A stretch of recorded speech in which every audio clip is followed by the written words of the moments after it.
Hey there, viewer. Before we jump into this super crazy story, I've got a fun question for you. Have you ever met someone who acted like they were the boss of the whole neighborhood? Maybe they told you what to do or got mad about something silly. Drop your answer in the comments below. I can't wait to read it. Oh, and tell me where you're watching from today. Is it your bedroom, the living room, somewhere cool like a treehouse? Also, if you love stories like this one, hit that subscribe button right now so you don't miss what's coming next. Trust me, you're gonna want to stick around for this. Okay, let's dive in. Close your eyes for a second and imagine a super sunny Saturday afternoon. The sky is bright blue with fluffy white clouds floating like cotton candy. You're in a little neighborhood called Sunny Acres. It's the kind of place where everything looks perfect, like a picture in a magazine. Kids are zooming around on their bikes, laughing and shouting. Lawns are cut super neat, like someone used scissors to make them just right. The flowers bloom in every yard, red and yellow and purple, swaying in the warm breeze. You can hear birds chirping, and somewhere nearby, an ice cream truck plays its happy little song. Everything feels calm and happy, well, almost. Now let me tell you about a kid named Jake. Jake's 15 years old and he just moved to Sunny Acres with his mom, dad, and little sister, Mia. They came from a big city, so this quiet place feels kinda new to him. Jake's the kind of guy who doesn't talk a ton. He likes to do his own thing. Picture him sitting on his front porch wearing a red hoodie and sneakers that are a little beat up from skateboarding. He's got his headphones on, bobbing his head to some music. His skateboard is leaning against the wall, all scratched up from tricks he's been practicing. And right next to him, a shiny black Bluetooth radio playing his favorite songs. Not too loud, just loud enough to make him smile. Jake's radio is his favorite thing. It's small enough to fit in his backpack, but it makes music sound super clear, like a concert in his pocket. He loves all kinds of songs, pop, hip-hop, even some old rock tunes his dad plays. When he turns it on, it's like the world gets a little brighter. He can forget about unpacking boxes or starting at a new school where he doesn't know anyone yet. The music makes him feel like he's got a friend, even when he's alone. But here's the thing nobody in Sunny Acres knows yet. Jake's really good at noticing stuff. Like really good. He's the kind of kid who sees things other people miss. Back in the city, he always knew when his sister was sneaking cookies from the kitchen, even when she tried to be super sneaky. He could tell when his dog Max was about to steal a sock from the laundry basket just by the way Max wagged his tail. It's like Jake has a secret superpower. He sees the little details that tell big stories. And today, that superpower is about to make his whole day flip upside down. Let's zoom in on this Saturday afternoon. Jake's sitting on his porch chilling with his radio. The music's soft, just a fun beat that makes his foot tap. Across the street, some kids are playing tag, dodging between trees and giggling. A lady walks her fluffy white dog, waving at neighbors as she goes. Jake's mom is inside, unpacking dishes, and his dad's in the garage, fixing a wobbly shelf. It's a normal day, the kind where nothing big is supposed to happen. But in Sunny Acres, things aren't always what they seem. See, there's one person in this neighborhood who changes everything. Her name's Karen, but everyone calls her HOA Karen.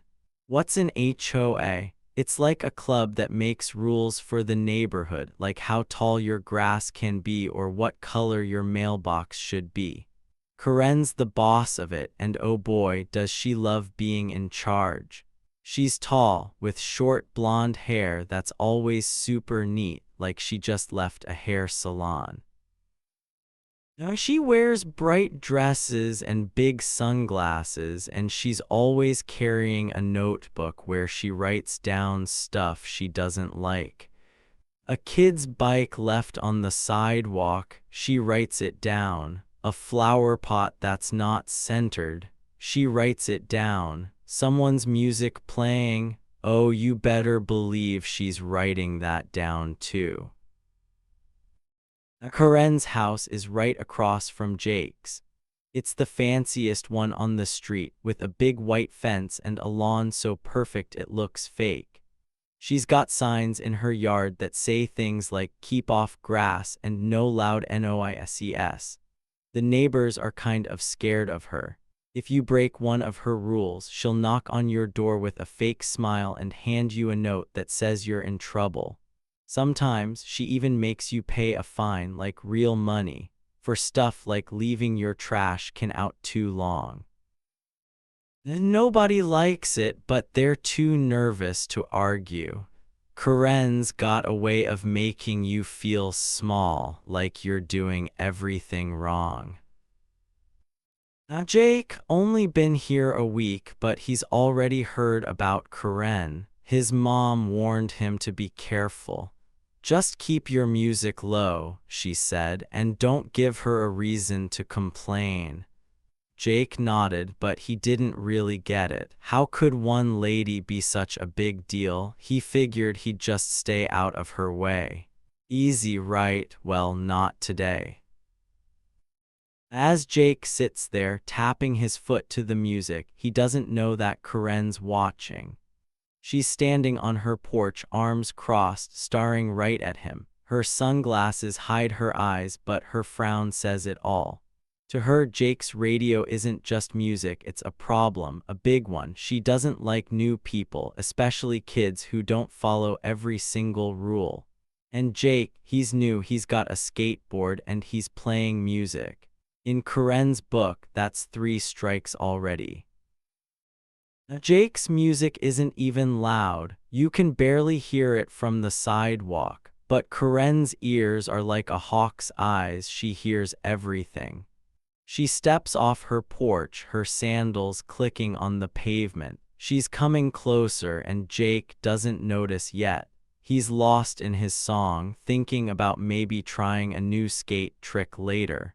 The sun's warm on his face, and for a second, everything feels okay.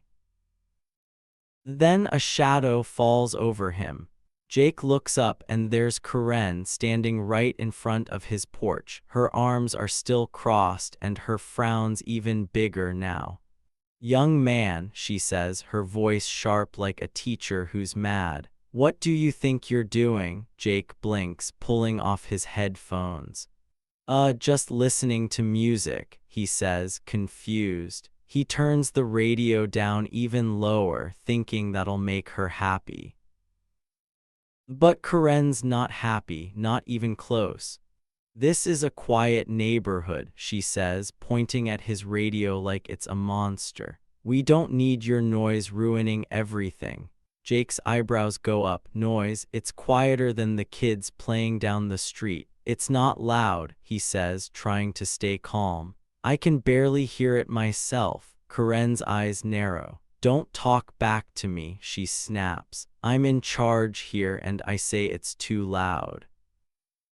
Now Jake feels his cheeks get hot. He's not used to grown-ups talking to him like this. Back in the city, people were busy, but they didn't yell about little things like music. He wants to say something, but his mom's warning pops into his head. Don't give her a reason to complain, so he just nods and turns the radio off completely. "Okay," he mumbles, "I'll keep it off." Karen doesn't smile or say thank you. She just stares at him for a second, like she's trying to decide if he's telling the truth. Then she pulls out her notebook and scribbles something down. "I'm watching you," she says, turning to walk away. Her sandals click click click back to her house, and Jake watches her go, his stomach twisting. What did he do wrong? All he wanted was to listen to some music. As Karen disappears into her fancy house, Jake leans back on the porch, his headphones dangling around his neck. He's annoyed, but he's also curious. Why is she so mad about a little music, and why does everyone let her act like she owns the whole street? He glances at her house with its perfect lawn and shiny windows. Something about it feels off, like there's more to Karen than just being bossy. What Jake doesn't know yet is that Karen's got a secret, a big one. She's not just writing notes about grass or music, she's hiding something way bigger. And Jake's little radio, it's about to mess up her plans in a way nobody expects. Today's the day everything changes in Sunny Acres, and Jake's right in the middle of it, whether he knows it or not. So what's gonna happen next? How's a kid with a skateboard and a radio gonna shake up a whole neighborhood? Stick around, because this story's just getting started, and trust me, it's gonna get wild. Sunny Acres looks like the perfect place to live. Kids ride bikes, flowers bloom, and houses shine under the bright sun.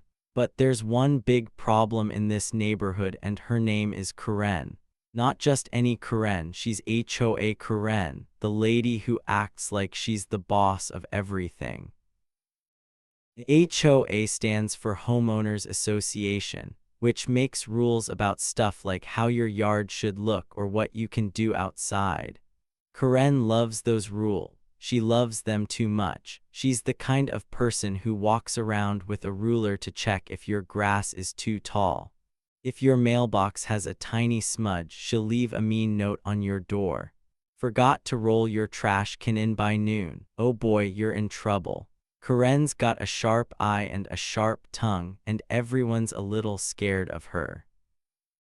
Jake, the new kid in Sunny Acres, is already on Karen's bad side, and he's only been here a week. He's 15 with a skateboard and a Bluetooth radio that plays his favorite songs. Jake, not trying to cause problems, he just wants to chill and listen to music. But to Karen, that radio is like a big loud monster. She hates noise, any noise, a dog barking, kids laughing, or even a car driving by too fast. It all makes her mad. And Jake's radio, to her, it's the worst thing ever. It's Saturday afternoon, and Jake's sitting on his front porch. The sun's warm and a soft breeze rustles the trees. His radio's on, playing some fun pop songs, but it's super quiet. You'd have to stand right next to him to hear it clearly. Jake's tapping his foot, feeling good. He's got his headphones around his neck and his skateboard's propped up nearby. He's thinking about maybe going to the park later to try a new trick. Everything's calm, or at least it was. Across the street, Karen's watching. She's standing on her perfect porch in front of her perfect house with its perfect lawn that looks like a green carpet. Her arms are crossed and her face is scrunched up like she just bit a lemon. She's wearing a bright pink dress and big sunglasses that make her look like a movie star, but not the nice kind.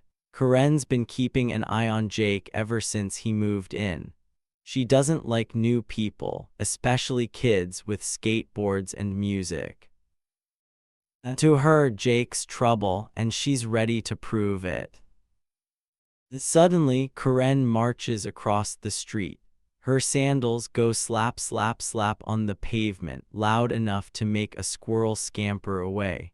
Jake doesn't notice her at first. He's humming along to his song, but then a shadow falls over him and he looks up. There's Karen standing right in front of his porch, her face red as a ripe tomato. Young man, she shouts, pointing a finger at him like it's a sword. Turn that racket off right now. Jake blinks, totally confused. Racket, his music's so soft he can hear the birds chirping louder. What? He says, pulling his headphones off. Karen's finger jabs toward his radio. That noise, she yells. This is a respectable neighborhood and we don't need your awful music ruining it. Jake tilts his head, trying to figure out if she's serious. The song playing is a happy little tune, not some wild drum solo. It's not loud, he says, keeping his voice calm. You can barely hear it from the street. Karen's eyes get narrow, like a cat about to pounce. Don't you talk back to me, she snaps. I'm in charge here and I say it's too loud. Turn it off or you'll be sorry. Jake's stomach twists. He doesn't get why she's so mad. Back in the city, people played music all the time on stoops, in parks, everywhere. Nobody cared, but Karen's acting like his radio's a crime. He doesn't want trouble, so he reaches over and turns the volume down even more till it's just a whisper. Okay, he mumbles. I'll keep it low. But Karen's not done. Oh no, not even close. She pulls her phone out of her pocket and holds it up, pointing it right at Jake. The little camera light blinks and he realizes she's filming him. Filming him? I'm reporting this to the HOA, she says, her voice sharp like a knife. You think you can break the rules? I'll make sure everyone knows what kind of kid you are. Jake's jaw drops. He feels like he's in a weird movie where he's the bad guy, but he didn't do anything wrong. I'm not breaking any rules, he says, but his voice is quieter now, like he's not sure anymore. Karen smirks, still holding up her phone. We'll see about that, she says, then turns and stomps back to her house. Her sandals slap the ground and her pink dress swishes like she's a queen walking away from a fight she thinks she won. Jake watches her go, his cheeks hot with a mix of embarrassment and annoyance. He looks down at his radio, sitting there all innocent. Why's she so mean? He wonders. It's just music. Why does she care so much? Jake tries to shake it off. He leans back on the porch, putting his headphones on, but he doesn't turn the radio back up. He's not scared of Karen, at least, that's what he tells himself, but he doesn't want her coming back with more yelling. He glances at her house with its fancy fence and shiny windows. The neighbors are quiet now, like they're afraid to make a sound. A lady watering her flowers down the street looks over, then quickly looks away, like she doesn't want to get involved. Jake is starting to see how things work here. Karen says jump, and everyone asks how high. Deep down, Jake's mad, not just at Karen but at the whole situation. Why do grown-ups let her act like that? Why doesn't anyone tell her to stop? He thinks about his mom's warning, don't give her a reason to complain, but Jake didn't do anything. He was just sitting there minding his own business. It's not fair. He kicks at a pebble on the porch, sending it skittering across the wood. For a second, he wants to turn his radio up super loud just to see what she'd do, but he doesn't. Not yet. What Jake doesn't know is that Karen's got bigger problems than his little radio. She's not just mad about music or grass or mailboxes. She's hiding something big. Her yelling and filming aren't just about being bossy. They're about keeping people distracted so nobody looks too closely at what she's really up to. Jake's music might be quiet, but it's like a tiny spark, and it's about to light up a whole mess of trouble for Karen. As the sun shines on Sunny Acres, the neighborhood stays calm on the outside. Kids keep riding bikes and birds keep singing. But there's a storm brewing and Jake's right in the middle of it. Karen thinks she's got him figured out, a new kid who'll follow her rules or else. But she's wrong. Jake's not the kind of kid who stays quiet forever. And his radio, it's about to make a lot more noise than she ever expected. The days after Karen yelled at Jake about his radio were like a game of cat and mouse. Karen was the cat and she thought Jake was the mouse. She watched his house all the time like a dog guarding a bone. Every time Jake stepped outside, he could feel her eyes on him. It was like she was waiting for him to mess up just so she could pounce. Karen carried her clipboard everywhere, scribbling notes and snapping pictures.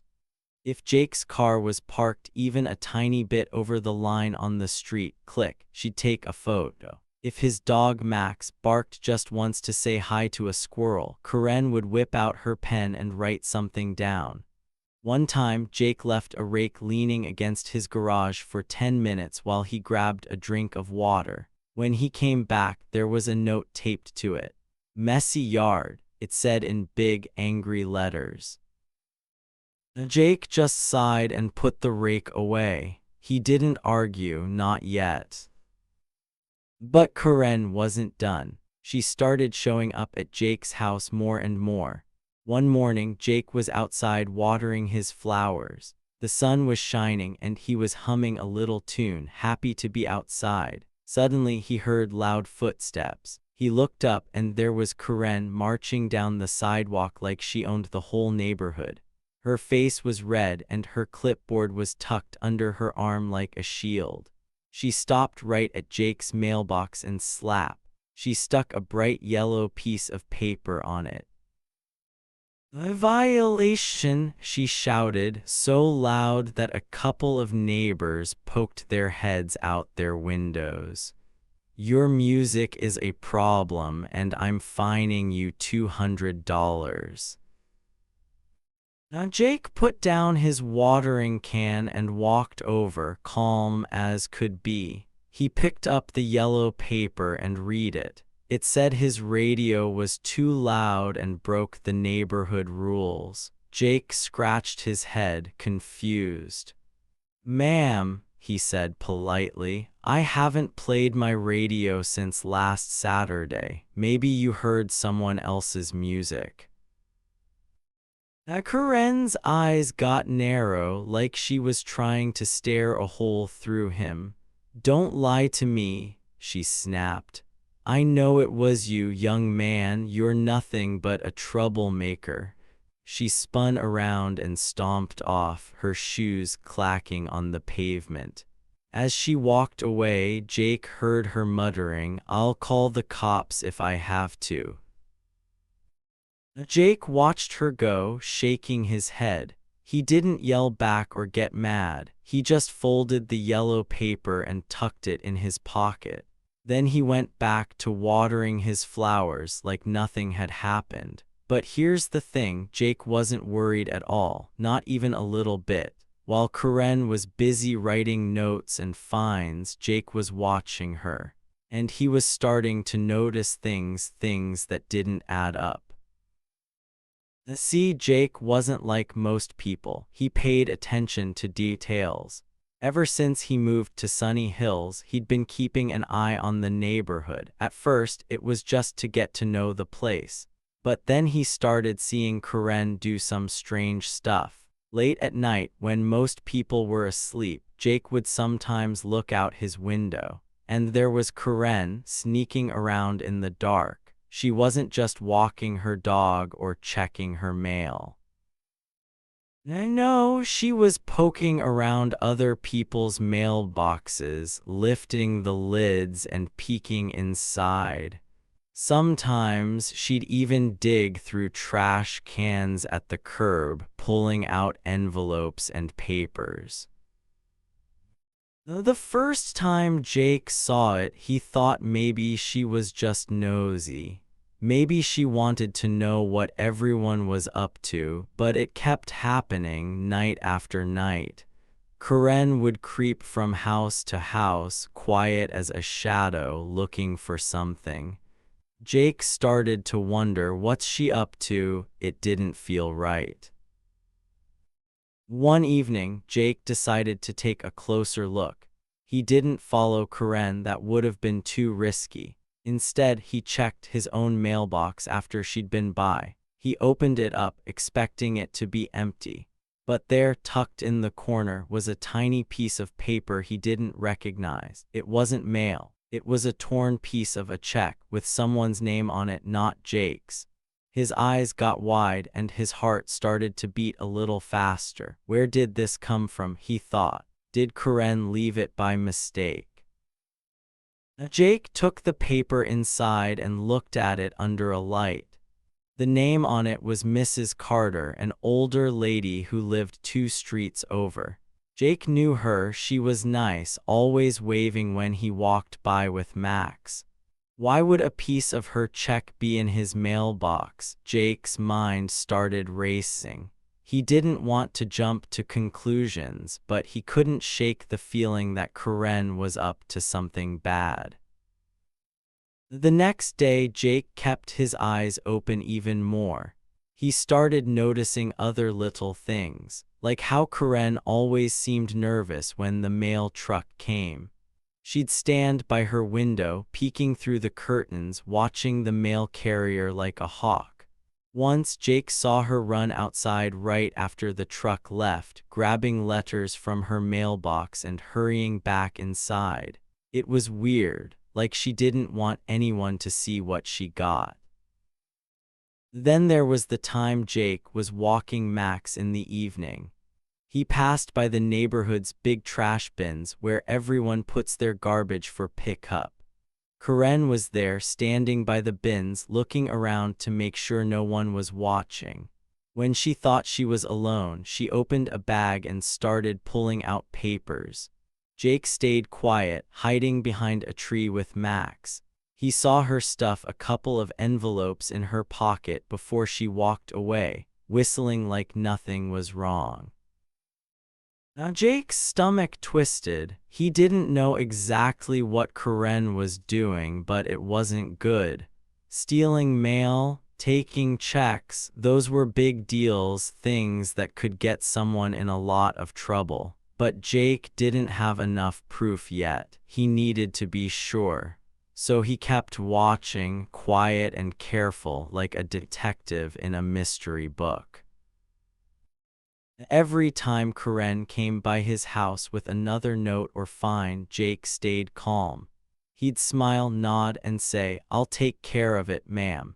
But inside, he was putting the pieces together. He started keeping a little notebook, writing down what he saw. Tuesday night, Karen at mailboxes, 10 p.m. Wednesday, took papers from trash. Thursday, looked nervous when mail came. The more he wrote, the clearer it got. Karen wasn't just a mean neighbor. She was hiding something big. One afternoon, Jake was fixing a loose board on his fence when he heard a car pull up.